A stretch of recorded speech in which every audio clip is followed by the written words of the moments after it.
Welcome to the Tech Egg. Don't get scrambled. Enjoy the video.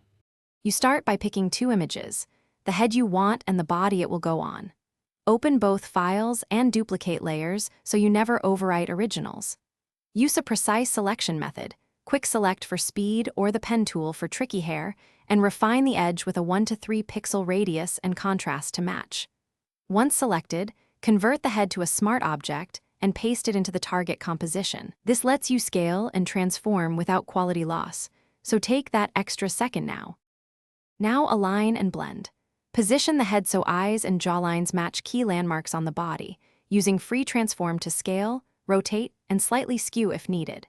Make lighting consistent by sampling midtones and adjusting curves, color balance, or match color to align hue and brightness. Add a soft edge layer mask and paint with a low opacity brush to gently reveal edges. Use frequency separation or surface blur if skin texture differs.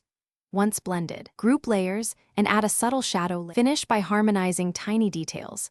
Add selective color tweaks and subtle dodge and burn to match highlight and shadow placement. Inspect hairline and collar edges at 100%. Refine masks using the clone stamp and healing brush, and add matching image noise if one photo is grainier. Once satisfied, sharpen only the face area and save a layered PSD with smart objects intact, then export a flattened JPEG for delivery.